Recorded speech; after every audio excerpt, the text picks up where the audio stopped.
ಎಲ್ರಿಗೂ ನಮಸ್ಕಾರ. ನಾನು ಇವತ್ತಿನ ವಿಡಿಯೋದಲ್ಲಿ ಆಂಧ್ರ ಸ್ಟೈಲಲ್ಲಿ ನಾನು ನುಗ್ಗೆಕಾಯಿ ಸಾಂಬಾರು ಮಾಡೋದು ತೋರಿಸ್ತಾ ಇದ್ದೀನಿ. ಲಾಸ್ಟ್ ವಿಡಿಯೋದಲ್ಲಿ ನಮ್ಮ ಸ್ಟೈಲಲ್ಲಿ ನಾನು ನುಗ್ಗೆಕಾಯಿ ಸಾರು ಮಾಡಿದ್ದೆ. ಇದು ತುಂಬ ಡಿಫ್ರೆಂಟಾಗಿ ಮಾಡ್ತಾರೆ ನುಗ್ಗೆಕಾಯಿ ಸಾಂಬಾರನ್ನ. ಬನ್ನಿ ಅವ್ರ ಸ್ಟೈಲಲ್ಲಿ ಯಾವ ಥರ ಮಾಡೋದು ಅಂತ ನೋಡ್ಕೊಂಬರೋಣ. ಫಸ್ಟ್ ನಾನು ಕುಕ್ಕರಲ್ಲಿ ಬೇಳೆನ ಹಾಕಿಬಿಟ್ಟು ಅರ್ಧ ಕಪ್ಪಷ್ಟು ನಾನು ತೊಗರಿಬೇಳೆ ತೊಗೊಂಡು ನೀಟಾಗಿ 2 ಸರಿ ವಾಶ್ ಮಾಡಿದ್ದೀನಿ. ವಾಶ್ ಮಾಡಿಬಿಟ್ಟು ನೀಟಾಗಿ ನೀರು ಹಾಕ್ಬಿಟ್ಟು ಲಿಡ್ ಕ್ಲೋಸ್ ಮಾಡಿ ನಾನು ಅದನ್ನು 2 ರಿಂದ 3 ವಿಜಿಲ್ ಹಾಕ್ಸ್ಕೊತೀನಿ. ಇದು ಬೇಳೆನ ಅಷ್ಟೊತ್ತಿಗೆ ಅದು ಕುಕ್ಕರ್ ವಿಜಿಲ್ ಆಗೋಷ್ಟೊತ್ತಿಗೆ ನುಗ್ಗೆಕಾಯಿನ ನೋಡಿ ಈ ಥರ ಚಿಕ್ಕದಾಗಿ ಕಟ್ ಮಾಡಿಕೊಂಡು ನೀರು ಹಾಕ್ಬಿಟ್ಟು ಇದನ್ನು ನಾನು ಸಪ್ರೇಟಲ್ಲಿ ಪಾತ್ರೆಯಲ್ಲಿ ಬೇಯಿಸ್ಕೊತಾ ಇದ್ದೀನಿ. ಈ ಸ್ವಲ್ಪ ಉಪ್ಪು ಹಾಕಿದರೆ ಇದು ನುಗ್ಗೆಕಾಯಿ ಟೇಸ್ಟ್ ಚೆನ್ನಾಗಿ ಬರುತ್ತೆ. ಉಪ್ಪು ನೀರಲ್ಲೆಲ್ಲ ಹೀರ್ಕೊಳ್ಳುತ್ತಲ್ವ, ನುಗ್ಗೆಕಾಯಿ ಟೇಸ್ಟ್ ಚೆನ್ನಾಗಿರುತ್ತೆ. ನೋಡಿ, ನುಗ್ಗೆಕಾಯಿನ ಸರಿ ಟೆಸ್ಟ್ ಮಾಡ್ಕೋಬೇಕು. ಕಲರು ಚೇಂಜ್ ಆಗಿರುತ್ತೆ, ಅದು ಬೆಂದಿರುತ್ತಲ್ವ. ಆಮೇಲೆ ಬೇಳೆನೂ ವಿಜಿಲ್ ಆಯಿತು. ನಾನು ಅದು ಎಲ್ಲ ಪ್ರೆಷರ್ ಹೋಗೋ ಅಷ್ಟೊತ್ತಿಗೆ ನಾನು ಬಾಣಲಿ ಬಿಸಿಗಿಟ್ಟು ಒಗ್ಗರಣೆನೂ ಮಾಡ್ಕೊತಾ ಇದ್ದೀನಿ. ನೋಡಿ, ಒಗ್ಗರಣೆಗೆ 3 ಟೇಬಲ್ ಸ್ಪೂನ್ ಎಣ್ಣೆ ಹಾಕಿದ್ದೀನಿ. ಇದು ಉಂಡೆ ಅವರು ಬೇಸಿಗೆ ಟೈಮಲ್ಲಿ ನಾವು ಹಪ್ಪಳ ಸೆಣ್ಗೆ ಮಾಡ್ಕೊಂಡಂಗೆ ಅವರು ಈ ಥರದ್ದು ಈರುಳ್ಳಿ ಬೆಳ್ಳುಳ್ಳಿ ಹಾಕ್ಬಿಟ್ಟು ಉಂಡೆ ಮಾಡ್ಕೋತಾರೆ. ಅದನ್ನು ಒಗ್ಗರಣೆಗೆ ಎಲ್ಲದಕ್ಕೂ ಹಾಕ್ತಾರೆ. ಆ ಉಂಡೆನೂ ಅರ್ಧ ಕಟ್ ಮಾಡಿಬಿಟ್ಟು ಹಾಕ್ತಾಯಿದ್ದೀನಿ ನಾನು.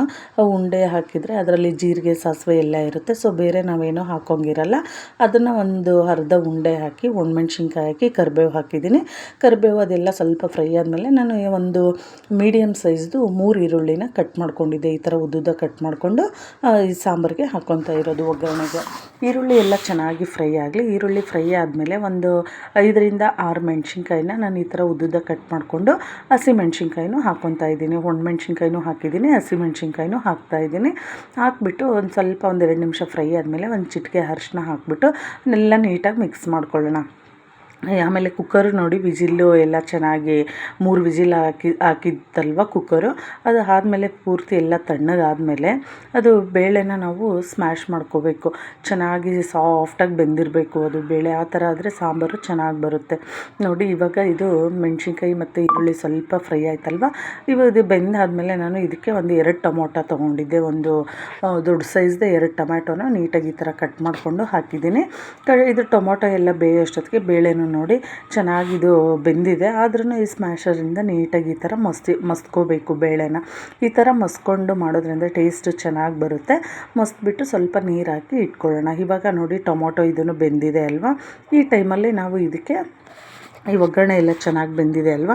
ಇವಾಗ ನಾವು ಇದಕ್ಕೆ ನೋಡಿ, ಇದು ಎಲ್ಲ ಚೆನ್ನಾಗಿ ಬೆಂದಾದಮೇಲೆ ಟೊಮೊಟೊನೂ ಎಲ್ಲ ಚೆನ್ನಾಗಿ ನೀಟಾಗಿ ಬೆಂದಾದಮೇಲೆ ನಾನು ಬದನೆಕಾಯಿ 4 ರಿಂದ 5 ಬದನೆಕಾಯಿ ಮೀಡಿಯಮ್ ಸೈಜು ಬದನೆಕಾಯಿನ ತೊಗೊಂಡಿದ್ದೀನಿ. ಅದನ್ನು ಅಷ್ಟೇ ಹಿಂಗೆ ಉದ್ದುದ್ದ ಕಟ್ ಮಾಡಿಕೊಂಡೆ ಇಟ್ಕೊಂಡಿದ್ದೀನಿ.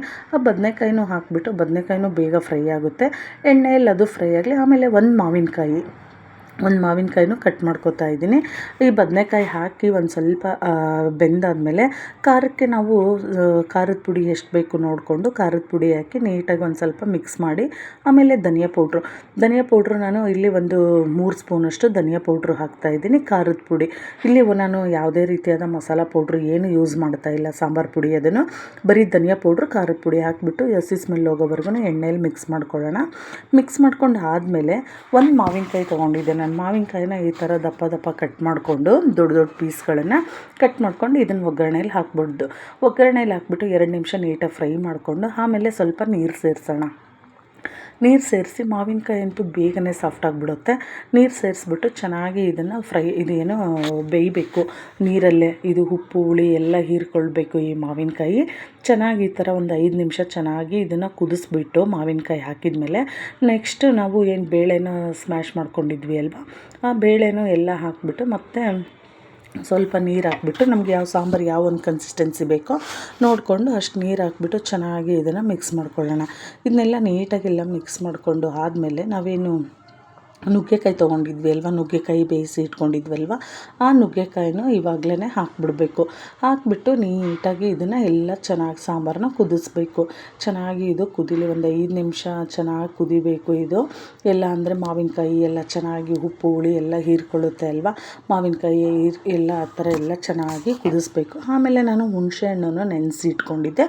ಆ ಹುಳಿನೂ ಸಹ ಸ್ವಲ್ಪ ಹುಳಿ ಹಾಕ್ತಾಯಿದ್ದೀನಿ. ಹುಣಸೆ ಹುಳಿ ಹಾಕೋದ್ರಿಂದ ಸಾಂಬಾರು ಟೇಸ್ಟು ಚೆನ್ನಾಗಿ ಬರುತ್ತೆ. ಇಲ್ಲಿ ಮಾವಿನಕಾಯಿ ಹಾಕಿದ್ದೀವಿ, ಟೊಮೊಟೊ ಹಾಕಿದ್ದೀವಿ, ಆದ್ರೂ ಸ್ವಲ್ಪ ಹುಣಸೆ ಹಣ್ಣು ಹುಳಿ ಹಾಕಿದರೆ ಸಾಂಬಾರು ಟೇಸ್ಟು ಚೆನ್ನಾಗಿ ಅನಿಸುತ್ತೆ. ಅದಕ್ಕೆ ನಾನು ಸ್ವಲ್ಪ ಹುಣಸೆ ಹುಳಿನೂ ಹಾಕಿಬಿಟ್ಟು ಆಮೇಲೆ ಇದು ಉಪ್ಪು ಹಾಕಿಬಿಟ್ಟು ಚೆನ್ನಾಗಿ ಕುದೀತಾ ಇದೆ. ಇನ್ನೇನು ಕುದಿಯೋದು ಆದಮೇಲೆ ಇನ್ನು ಲಾಸ್ಟಲ್ಲಿ ಇದಕ್ಕೆ ನಾವು ಸ್ವಲ್ಪ ಹಿಂಗೆ ಹಾಕಬೇಕು. ಹಿಂಗೆ ಹಾಕಿದರೆ ಸ್ಮೆಲ್ಲು ಚೆನ್ನಾಗಿ ಬರುತ್ತೆ. ನಾನು ಒಗ್ಗರಣೆಯಲ್ಲಿ ಹಾಕ್ಬೋದು, ಆಮೇಲೆ ಲಾಸ್ಟಲ್ಲಿ ಹಿಂಗೆ ಕುದಿಬೇಕಾದ್ರೆ ಹಾಕಿದರೆ ಸ್ಮೆಲ್ಲು ಮತ್ತು ಫ್ಲೇವರ್ ಅದು ಚೆನ್ನಾಗಿರುತ್ತೆ, ಹಿಂಗಿನ ಸ್ಮೆಲ್ಲು. ಇನ್ನು ಹಾಕಿಬಿಟ್ಟು ಲಾಸ್ಟಲ್ಲಿ ಕೊತ್ತಂಬರಿ ಸೊಪ್ಪು ಹಾಕಿದರೆ ನೋಡಿ ರುಚಿಯಾಗಿರೋ ಒಂದು ಆಂಧ್ರ ಸ್ಟೈಲಲ್ಲಿ ಡಿಫ್ರೆಂಟ್ ಸ್ಟೈಲ್ ಅಂತಲೇ ಹೇಳ್ಬೋದು. ಈ ಒಂದು ಡಿಫ್ರೆಂಟ್ ಸ್ಟೈಲಲ್ಲಿ ನುಗ್ಗೆಕಾಯಿ ಸಾಂಬಾರು ರೆಡಿ ಆಯಿತು. ಟೇಸ್ಟ್ ಮಾತ್ರ ನಿಜವಾಗ್ಲೂ ಸೂಪರ್ ಅಂದರೆ ಸೂಪರಾಗಿ ಬಂದಿತ್ತು. ನಾನು ಹಾಕಿರೋದು ನಾರ್ಮಲ್ ಸ್ಟೈಲಲ್ಲಿ ನಾನು ಲಾಸ್ಟ್ ವೀಡಿಯೋದಲ್ಲಿ ನುಗ್ಗೆಕಾಯಿ ಸಾಂಬಾರು ತೋರಿಸಿದ್ದೆ. ನಮ್ಮ ಸ್ಟೈಲಲ್ಲಿ ಸಾಂಬಾರು ಪುಡಿ ಹಾಕಿಬಿಟ್ಟು, ಇದು ವಿತೌಟ್ ಸಾಂಬಾರು ಪುಡಿ ಹಾಕಿಬಿಟ್ಟು ಟೇಸ್ಟ್ ಅಂತೂ ನಿಜವಾಗ್ಲೂ ಸೂಪರಾಗಿ ಬಂದಿದೆ. ಆಮೇಲೆ ಮಾವಿನಕಾಯಿ ಬದನೆಕಾಯಿ ಎಲ್ಲ ಹಾಕಿರೋದು ಚೆನ್ನಾಗಿ ಅನಿಸುತ್ತೆ. ಅದು ಮಾವಿನಕಾಯಿ ಫ್ಲೇವರು ಅದೆಲ್ಲ ತುಂಬ ಅಂದರೆ ತುಂಬ ಟೇಸ್ಟಿಯಾಗಿ ಬಂದಿದೆ. ನಿಮಗಿಲ್ಲಿ ಇನ್ನೊಂದು ಸ್ವಲ್ಪ ಟೇಸ್ಟ್ ನೋಡಿಬಿಟ್ಟು ಉಪ್ಪು ಹುಳಿ ಏನಾದರೂ ಬೇಕು ಅಂದರೆ ಹಾಕ್ಕೋಬೋದು. ನನಗೆ ಇಲ್ಲೆಲ್ಲ ಪರ್ಫೆಕ್ಟಾಗಿ ಬಂದಿದೆ ನೋಡಿ. ಸಾಂಬಾರು ಈ ಥರ ಕುದೀತಾ ಇದ್ದರೆ ಎಲ್ಲ ಪರ್ಫೆಕ್ಟಾಗಿ ಬಂದಿದೆ ಅಂತ ಅರ್ಥ. ತುಂಬ ಅಂದರೆ ತುಂಬ ಚೆನ್ನಾಗಿ ಬಂದಿದೆ ಟೇಸ್ಟು. ನಿಮಗೂ ಈ ವಿಡಿಯೋ ಇಷ್ಟ ಆದರೆ ಪ್ಲೀಸ್ ಲೈಕ್ ಮಾಡಿ, ಶೇರ್ ಮಾಡಿ. Thank you.